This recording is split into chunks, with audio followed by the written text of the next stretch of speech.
Movie की शुरुआत में हम डॉक्टर स्ट्रेंज को एक खतरनाक क्रिएचर से लड़ते हुए देखते हैं। उसके साथ एक लड़की भी होती है और उसी को वो उस मॉन्स्टर से बचाने की कोशिश कर रहा होता है, पर उस मॉन्स्टर के आगे स्ट्रेंज की पावर कमजोर पड़ रही होती है और तब उस मॉन्स्टर को हराने के लिए स्ट्रेंज उस लड़की के पावर को ही छीनने लगता है। वो उससे कहता है कि वो अपनी पावर को कंट्रोल नहीं कर सकती है, पर उससे वो पावर लेकर स्ट्रेंज उस मॉन्स्टर को मार सकता है। वो लड़की उसे ऐसा करने से मना कर रही थी क्योंकि उसके पावर को छीन लेने से वो भी जिंदा नहीं बचेगी, पर स्ट्रेंज उससे कहता है कि मल्टीवर्स को बचाने के लिए उसे उसकी कुर्बानी देनी होगी। पर तभी वो मॉन्स्टर स्ट्रेंज को पकड़कर ऊपर उठा देता है और उसे मारकर वहीं नीचे पटक देता है। उसके बाद वो मॉन्स्टर उस लड़की को पकड़कर उसके पावर को छीनने लगता है, पर उस लड़की की पावर की वजह से वहाँ मल्टीवर्सेस पोर्टल खुलने लगते हैं। स्ट्रेंज उस मॉन्स्टर पर हमला करके उस लड़की को उस पोर्टल के अंदर भेज देता है, पर यह सारा कुछ स्ट्रेंज का सिर्फ एक सपना था। वो उठकर तैयार होने लगता है और अपनी एक्स गर्लफ्रेंड क्रिस्टीन की शादी में पहुंचता है। वहाँ वो क्रिस्टीन से कहता है कि वो सॉरी फील कर रहा है क्योंकि उसने उसकी केयर नहीं की, पर वो इस बात से खुश है कि उसे वो मिल गया जिसके साथ वो खुशी से रह सकती है। तभी बाहर शहर में किसी का हमला होता है और स्ट्रेंज शहर को बचाने के लिए जाता है। वहाँ एक बड़ा सा ऑक्टोपस एक बस को उठाए हुए था जिसमें एक लड़की थी। स्ट्रेंज उस लड़की को उस बस से बाहर निकालता है और उस ऑक्टोपस से लड़ने लगता है। स्ट्रेंज उस लड़की को देखकर कहता है कि शायद वो उससे पहले भी मिल चुका है। ये वही लड़की थी जिसे उसने कल सपने में देखा था। तभी वो ऑक्टोपस स्ट्रेंज को पकड़कर पास के बिल्डिंग में फेंक देता है जहाँ वो बेहोश हो जाता है। वो फिर से उस लड़की को पकड़ लेता है। तभी वहाँ वोंग आकर उसे उससे बचाता है और उस मॉन्स्टर से लड़ने लगता है, पर बहुत जल्द वो वोंग को भी अपने टेंटिकल्स में जकड़ लेता है और दोबारा उस लड़की के पीछे जाता है, पर स्ट्रेंज का कोट उसे इस बार उससे बचा लेता है और तब तक स्ट्रेंज भी वापस आ जाता है और वोंग को उससे छुड़ाता है। वो दोनों मिलकर अब उसका मुकाबला करने लगते हैं, पर वो दोनों उसके आगे कमज़ोर पड़ रहे थे। इस बार उसने स्ट्रेंज को अपने टेंटिकल्स में जकड़ लिया था जिसकी वजह से वो कुछ नहीं कर पा रहा था।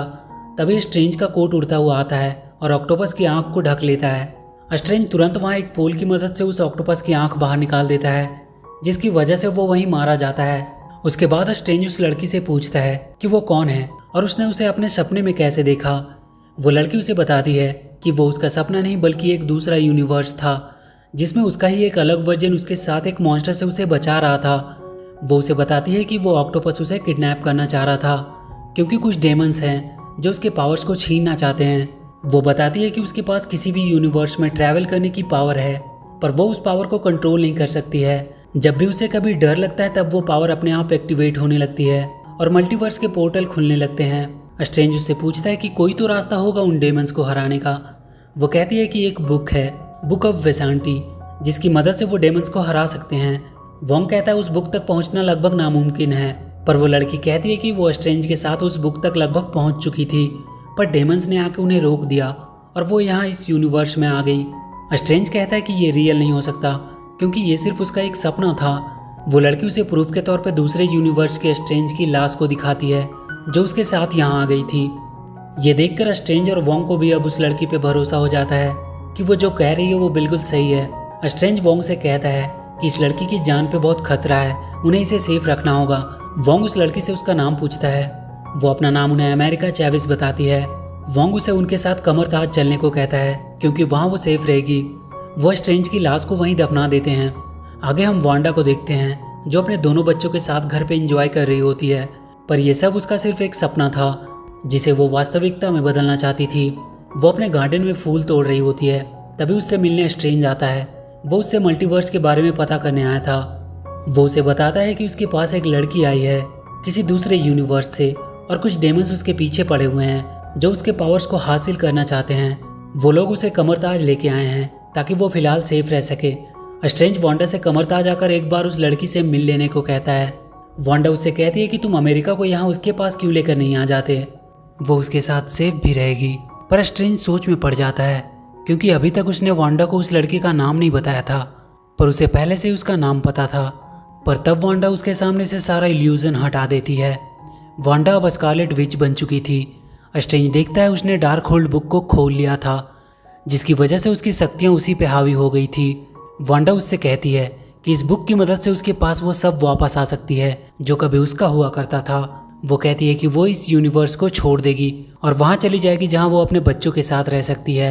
इस पर स्ट्रेंज कहता है कि उसके बच्चे कभी रियल नहीं थे, उसने उन्हें अपनी मैजिक से बनाया था और अगर वो ऐसा करती है तो ये नेचर के लॉ का उल्लंघन होगा, और अगर उसने चैविस से उसका पावर छीन लिया तो वो जिंदा नहीं रह पाएगी। वांडा उससे कहती है कि तुम्हें नहीं लगता तुम्हारे मुंह से ये नेचर के लॉ के उल्लंघन वाली बात सही नहीं लगती, क्योंकि उसने भी तो वही किया था थैनोस को टाइम स्टोन देकर। तुम नियम को तोड़कर हीरो बन जाते हो, और अगर वो ऐसा करे तो वो उसके लिए दुश्मन बन जाती है। वो कहती है कि आज सूरज डूबने के पहले वो लोग चैविस को शांति से उसके हवाले कर दे, और उसके बाद वो उसे कभी नहीं दिखेगी। स्ट्रेंज कहता है कि क्या होगा अगर वो ऐसा नहीं करते। वो कहती है कि फिर उसे लेने वांडा नहीं बल्कि स्कारलेट विच आएगी। स्ट्रेंज कमर ताज जाकर वोंग को सारी बात बताता है। स्ट्रेंज सबसे कहता है कि अगर स्कारलेट विच को चैविस की पावर मिल गई तो वो पूरे मल्टीवर्स को गुलाम बना देगी। वोंग अपने सारे आदमियों को उसे रोकने के लिए तैयार होने को कहता है। सारे लोग कमर ताज की हिफाजत के लिए अपनी अपनी पोजीशन ले लेते हैं, और तभी कुछ देर बाद पूरे कमर ताज के आसपास काला धुआं उठने लगता है और वांडा उनके सामने आती है।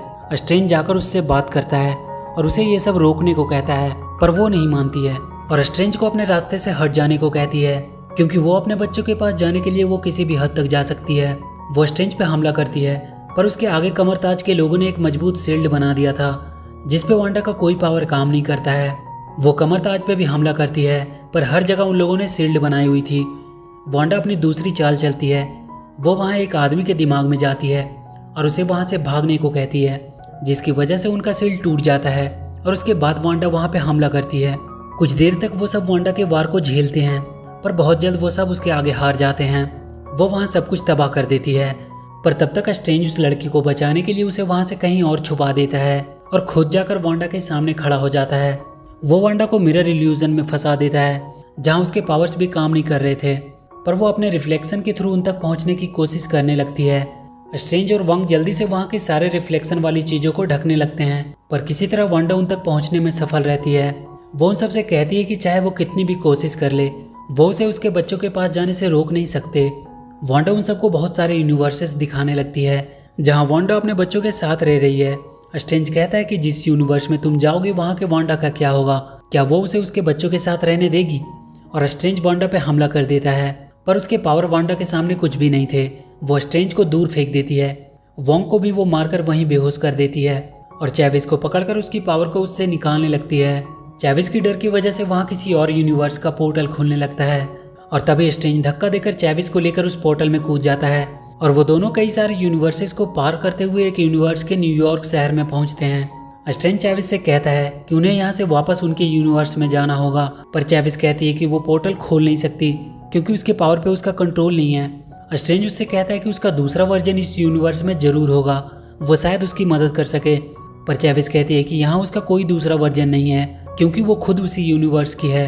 वो कहती है कि वो स्ट्रेंज के दूसरे वर्जन को ढूंढकर बुक ऑफ वेसेंटी का पता लगा सकते हैं और शायद उसकी मदद से वो वांडा को रोक पाए। वो दोनों स्ट्रेंज के दूसरे वर्जन को ढूंढने निकल जाते हैं। वहाँ रास्ते में उन्हें एक मशीन दिखाई देती है जो लोगों की पुरानी यादों को वापस दिखाती थी। स्ट्रेंज उसमें देखता है जब वो क्रिस्टिन के साथ डेट पे गया था। उस दिन क्रिस्टिन ने उसे एक घड़ी गिफ्ट किया था। ये देखकर वो थोड़ा इमोशनल हो जाता है। चैविस भी अपनी यादों को देखती है जिसमें उसके साथ उसकी दोनों मॉम्स होती है, पर उसकी डर की वजह से वहाँ कई सारे मल्टीवर्सेस पोर्टल खुल जाते हैं जिससे उसकी मॉम्स किसी और यूनिवर्स में चली जाती है और वो किसी और में। स्ट्रेंज उससे कहता है कि एक दिन वो जरूर अपनी मॉम से मिल पाएगी। वो दोनों बात करते हुए स्ट्रेंज के घर के पास पहुँच जाते हैं। उन्हें वहाँ डॉक्टर स्ट्रेंज की स्टैचू दिखाई देती है जिसपे लिखा होता है कि वो थैनोस से लड़ते हुए मारा गया। तभी वहाँ उन्हें कालमोडो दिखाई देता है जिसने स्ट्रेंज को पहली बार कमरताज पहुँचाया था। वो स्ट्रेंज को अपने साथ अंदर लेकर जाता है। स्ट्रेंज उसे चैविस और अपने बारे में सब कुछ बताता है। वो उसे बताता है कि वांडा ने डार्क होल्ड की पावर को हासिल कर लिया है, इसलिए उसे रोकने के लिए उन्हें उसकी मदद चाहिए। कालमोडो उन्हें बताता है कि उनके यूनिवर्स में भी डार्क होल्ड है जिसकी पावर से कोई भी इंसान अपने कॉन्शियस को किसी और यूनिवर्स के अपने दूसरे वर्जन में प्रोजेक्ट कर सकता है और उसकी बॉडी को पोजेस करके अपने तरीके से इस्तेमाल कर सकता है। ये पोसेशन परमानेंट नहीं होता है, पर इससे वो उस रियलिटी में काफ़ी डैमेज कर सकते हैं। और अभी तक जो भी क्रिएचर चैविस का पीछा कर रहा था वो हो सकता है कोई और नहीं बल्कि स्कारलेट विच ही हो, और इस पोसेशन को वो ड्रीम वॉकिंग कहते हैं। स्ट्रेंज उससे बुक ऑफ वेसांटी के बारे में पूछता है, पर उसे चक्कर आने लगता है। कालमोडो ने उसके ड्रिंक्स में कुछ मिलाया था। वो दोनों वहीं बेहोश हो जाते हैं। इधर स्कारलेट विच अपने आप को उस यूनिवर्स के खुद की वर्जन में प्रोजेक्ट करने की कोशिश कर रही थी जहाँ चैविस और डॉक्टर स्ट्रेंज थे। उसने वोंग को अपने पास बांध करके रखा हुआ था। तभी वोंग के पास उसका एक आदमी आता है और अपने चाकू से डार्क होल्ड की बुक को लेकर डिस्ट्रॉय कर देता है। जिसमें वो खुद भी मारा जाता है। वांडा का दूसरे यूनिवर्स से कनेक्शन टूट जाता है। वो देखती है कि बुक भी डिस्ट्रॉय हो चुका है। वो गुस्से में वोंग को मारने लगती है और उससे डार्क होल्ड की स्पेल पूछने लगती है, क्योंकि वो सॉर्सरर सुप्रीम था और उसे इसके बारे में पता था। वो कमरताज के लोगों को मारने की धमकी देकर उससे वो स्पेल पूछती है। वोंग उसे बता देता है कि डार्क होल्ड सिर्फ एक कॉपी थी जिसमें वो स्पेल लिखे हुए थे, पर उसका असली पावर वांडा कोर में है, पर वहाँ तक आज तक कोई पहुँच नहीं पाया है। पर वांडा उससे कहती है कि ऐसा करने वाले वो लोग पहले होंगे। इधर स्ट्रेंज की जब आँख खुलती है तो वो अपने आप को एक ग्लास सेल में पाता है। चेविस भी उसके बगल वाली सेल में थी। वो देखता है कि वहाँ क्रिस्टीन है। वो उसे बताती है कि वो लोग उसके लैब में रिसर्च पर्पस के लिए लाए गए हैं, क्योंकि वो किसी और यूनिवर्स से आए हैं, इसलिए वो लोग उसकी पूरी जांच करना चाहते हैं। तभी वहाँ कार्ल मोडो आता है और उससे कहता है कि वो लोग उसे इल्यूमिनाटी के सामने पेश करने के लिए ले जा रहे हैं। स्ट्रेंज को समझ नहीं आता कि इल्यूमिनाटी क्या है। वांडा वोंग को लेकर वांडा कोर पहुंच चुकी थी। वहाँ वो एक टूटे हुए खंडर में पहुंचते हैं। वोंग बताता है कि यही सबसे पहले एक डेमन ने उस पावर को हासिल किया था और फिर बाद में उसे डार्क होल्ड बुक में लिखा गया। वांडा वहाँ लाइट जलाने लगती है।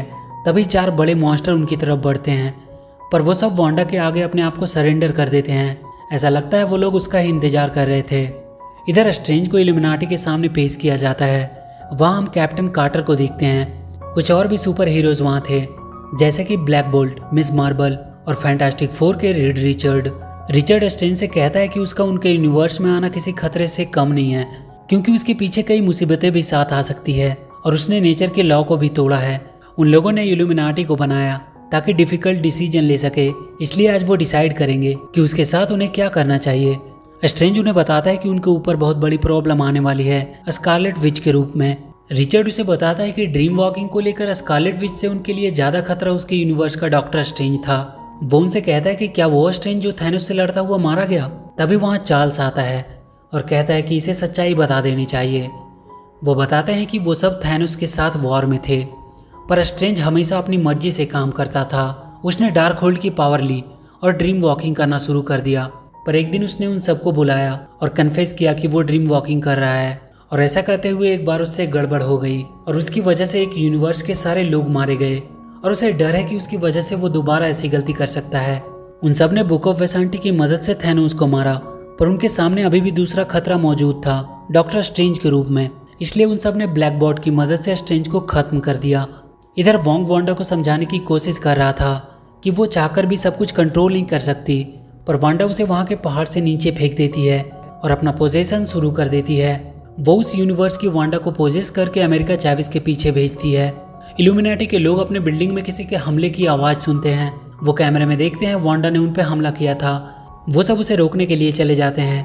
चार्ल्स स्ट्रेंज से कहता है कि अगर वो इस सेल से बाहर आ पाता है तो वो बुक ऑफ वेसांटी को लेने जाए जो वहाँ मौजूद है, और अमेरिका चेविस को किसी भी हालत में उस स्कारलेट विच से बचा कर रखे। वांडा क्रिस्टीन की लैब की तरफ बढ़ रही थी। वो उस रूम में पहुंचने ही वाली होती है कि उसके आगे सारे सुपर हीरो उसे रोकने के लिए आ जाते हैं। रिचर्ड वांडा को रुक जाने को कहता है। वो कहता है कि ब्लैक बोर्ड उसे सिर्फ अपनी आवाज़ से ख़त्म कर सकता है, पर ब्लैक बोर्ड का पूरा मुंह ही सील हो चुका था और वो अंदर ही अंदर अपनी आवाज़ से ही फटकर मर जाता है। वो रिचर्ड को भी एक झटके में ही मार डालती है। कैप्टन कार्टर और मिस मार्बल उस पर हमला करती है। वो दोनों एक साथ उस पर हमला करके उसे रोकने की पूरी कोशिश कर रहे थे। कैप्टन अपनी शील्ड से उस पर हमला करती है, पर वो उसकी शील्ड को पकड़कर जोर से उसी की तरफ फेंकती है और उसकी वजह से वो भी मारी जाती है। अब मिस मार्बल सिर्फ अकेले ही बची थी। वो अपनी पूरी ताकत के साथ उस पर हमला करती है, पर उसकी पावर को भी वांडा कुछ ही देर में खत्म कर देती है और वो दूर जाकर गिरती है। वो तुरंत उस पर एक बड़ा सा स्टैचू गिराकर उसे भी मार देती है। स्ट्रेंज अपने आप को सेल से बाहर निकालने के लिए मोडो को उकसाता है और वो जैसे ही उसे मारने सेल के अंदर आता है, स्ट्रेंज उसे हराकर वहाँ से बाहर आ जाता है। इधर क्रिस्टीन चेवी को सेल से बाहर निकालने की कोशिश कर रही थी, क्योंकि वो सेल जाम हो चुका था। वो उस ग्लास को तोड़ने की भी कोशिश कर रही थी। तभी एक पंच से चेविस उस ग्लास को तोड़ देती है, पर तब तक वांडा वहाँ आ चुकी थी। तभी उसे रोकने वहाँ चार्ल्स आता है और उसके दिमाग से स्कारलेट विच को निकालने की कोशिश करने लगता है, पर स्कारलेट विच उस पर भी हावी हो जाती है और उसकी गर्दन मरोड़कर उसे भी मार देती है। तब तक अमेरिका और क्रिस्टीन वहाँ से भाग जाते हैं। भागते हुए उन दोनों को स्ट्रेंज मिलता है। क्रिस्टीन उन्हें लेकर बुक ऑफ वेसांटी के पास ले जाने लगती है। वो लोग एक टनल के थ्रू जा रहे होते हैं और उनके पीछे वांडा आ रही होती है। स्ट्रेंज किसी तरह से वांडा को वहीं टनल में दबाकर फंसा देता है और वो लोग एक गेट के पास पहुंचते हैं जिसे सिर्फ डॉक्टर स्ट्रेंज ही खोल सकता था। वो उसे खोलने की कोशिश करता है, पर उससे वो खुलती नहीं है। क्रिस्टीन उसे स्ट्रेंज की घड़ी देती है जिसकी मदद से वो उस गेट को खोल लेता है। वो जगह स्पेस और यूनिवर्स के बीच के गैप का जंक्शन था। वहाँ बुक ऑफ वेसांटी रखी हुई थी। स्ट्रेंज जाकर उस बुक को अपने हाथ में ले लेता है। तभी चैविस को वांडा अपनी तरफ खींचती है और वो अपने पावर से बुक ऑफ वेसांटी को भी डिस्ट्रॉय कर देती है। वो चैविस को पकड़कर उसकी पावर को निकालने लगती है और फिर से चैविस की डर की वजह से वहाँ मल्टीवर्सेस पोर्टल खुल जाते हैं जिसमें वो स्ट्रेंज और क्रिस्टीन को फेंक देती है और उसके बाद वो एक पोर्टल खोलकर चैविस को स्कारलेट विच के पास भेज देती है और इसके बाद स्कारलेट विच वांडा से अपना पोजीशन हटा लेती है। वांडा को जैसे ही अपना ध्यान आता है वो अपने बच्चों के पास भागती है और इधर स्कारलेट विच चैविस को उठाकर बीच में रख देती है। क्रिस्टीन और स्ट्रेंज एक ऐसे यूनिवर्स में पहुंच जाते हैं जहां कई सारे यूनिवर्स आपस में कोलाइड कर रहे थे। वो दोनों उस यूनिवर्स के डॉक्टर स्ट्रेंज से मिलने जाते हैं। क्रिस्टीन को स्ट्रेंज बाहर ही छोड़कर अकेला ही उससे मिलने उसके घर जाता है। वो उससे मिलकर अपने बारे में सब कुछ बताता है और अपने यूनिवर्स जाने में उसकी मदद मांगता है। वो देखता है कि उसके पास डार्कहोल्ड की बुक है। वो स्ट्रेंज वहाँ से नीचे क्रिस्टीन को देखता है और उससे पूछता है कि क्या तुम क्रिस्टीन के बिना खुश हो, क्योंकि वो तो नहीं है। और तभी उसकी तीसरी आंख खुलती है। वो कहता है कि वो उसे डार्कहोल्ड बुक यूज करने देगा पर उसके बदले में उसे क्रिस्टीन उसे देना होगा। स्ट्रेंज उस पर हमला करने लगता है और वो दोनों वहाँ एक दूसरे से लड़ने लगते हैं और डॉक्टर स्ट्रेंज के एक वार से वहाँ का स्ट्रेंज खिड़की को तोड़ता हुआ नीचे जाकर रॉड पे गिर जाता है और वहीं मारा जाता है। डार्कहोल्ड की बुक स्ट्रेंज को मिल चुकी थी। इधर पहाड़ से गिरकर वोंग भी मरा नहीं था, वो एक पत्थर पे अटका हुआ था। वो उठकर वापस ऊपर चढ़ने की कोशिश करता है जहाँ वांडा चैविस की पावर्स को निकालने की कोशिश कर रही थी। स्ट्रेंज डार्कहोल्ड की मदद से देखता है कि वांडा अपने मकसद के काफी करीब है और तब स्ट्रेंज ड्रीम वॉकिंग करने का सोचता है। वो क्रिस्टीन से कहता है कि वो उसकी बॉडी की हिफाजत करे जब डेमन सोल उस पर हमला करेंगे। स्ट्रेंज अपने यूनिवर्स के मरे हुए डॉक्टर स्ट्रेंज पे अपनी पोजीशन करता है जिसे उसने गाड़ दिया था। वो मरा हुआ स्ट्रेंज फिर से बाहर निकलकर खड़ा होने लगता है और उसे वो वेंडाकोर तक पहुंचा देता है। पर तभी बहुत से डेमन सोल उस पर हमला करने लगते हैं। वो डेमंस कह रहे थे कि डेड बॉडी को पोजेस करना माफी के काबिल नहीं है और बहुत सारे डेमंस उस पर हमला करने लगते हैं। क्रिस्टीन उसकी बॉडी को डेमन से बचाने की कोशिश कर रही होती है। वो वहाँ के सारे डेमंस को फायर फ्लेम से खत्म कर देती है और स्ट्रेंज को जाकर संभालती है और कहती है कि वो उन डेमन स्पिरिट को अपने फायदे के लिए इस्तेमाल करे। स्ट्रेंज उन सारे डेमन स्पिरिट की मदद से उड़ता हुआ स्कारलेट विच के पास पहुंचता है। वहाँ के चारों मॉन्स्टर स्ट्रेंज पे हमला करने के लिए आगे बढ़ते हैं पर नीचे से वोंग एक को खींचकर वहाँ से नीचे गिरा देता है और बाकी तीनों को भी स्ट्रेंज उस पहाड़ से नीचे गिरा देता है। वो वांडा पे उन डेमंस को डाल देता है जिसकी वजह से वोंग उसे किसी तरह कंट्रोल कर लेता है। वोंग उससे कहता है कि वो ज्यादा देर तक उसे संभाल नहीं पाएगा, उसे चैविस की पावर को निकालकर यूज करना होगा, उनके पास और कोई रास्ता नहीं है। स्ट्रेंज चैविस की तरफ बढ़ता है। चैविस उससे कहती है कि वो अब समझ चुकी है कि उन्हें उसकी पावर क्यों चाहिए और वो अपने अंदर से उसे पावर निकाल लेने को कहती है। पर स्ट्रेंज उससे कहता है कि वो उसका पावर लेने नहीं आया है बल्कि उसे बताने आया है कि वो अपने आप पे भरोसा करे, फिर वो अपने पावर को खुद कंट्रोल करने लगेगी और वो मिलकर स्कारलेट विच को हरा पाएंगे। अमेरिका अपने पावर को कंट्रोल करने की कोशिश करती है। तब तक वांडा भी छूट जाती है और वो स्ट्रेंज पे हमला करके उसे मारने लगती है। तभी चैविस आकर उसे एक पंच देती है। अब वो अपनी पावर को फील कर सकती थी। वो लगातार वांडा को मारने लगती है और एक पोर्टल खोलकर उसे खोलते हुए लावे में गिराने वाली होती है पर वो रुक जाती है और कहती है कि वो उसके जैसा नहीं बन सकती और उसके सामने उसके दूसरे वर्जन वाला पोर्टल खोल देती है जहाँ उसके दोनों बच्चे उसे देखकर डरने लगते हैं। वहाँ उनकी मॉम वांडा आती है जिसे वो वहाँ से दूर फेंक देती है और कहती है कि वो उनकी मॉम है। वो दोनों बच्चे स्कारलेट विच पर चीजें फेंक कर मारने लगते हैं और वो उससे डरकर छुपने लगते हैं। वो उनके पास पहुंचकर कहती है कि वो उन्हें हर्ट नहीं करना चाहती, वो किसी को भी हर्ट नहीं कर सकती क्योंकि वो एक मॉन्स्टर नहीं है और वो वहीं बैठकर रोने लगती है। उसकी दूसरी वर्जन वांडा उसके पास आती है और प्यार से उसके चेहरे पे हाथ फेरती है और तब चैविस उस पोर्टल को बंद कर देती है। वांडा को अब अपनी गलती का एहसास हो चुका था। वोंग और चैविस वहाँ से पोर्टल खोलकर स्ट्रेंज को लाने चले जाते हैं। वांडा वहाँ के सब कुछ को तोड़कर बर्बाद कर देती है ताकि दोबारा कोई डार्कहोल्ड को यूज ना कर पाए। स्ट्रेंज देखता है कि उसके पास की भी डार्कहोल्ड की बुक डिस्ट्रॉय हो गई है। वांडा ने हर यूनिवर्स के डार्कहोल्ड को खत्म कर दिया था। वोंग और चैविस स्ट्रेंज को लेने के लिए वहाँ आ जाते हैं।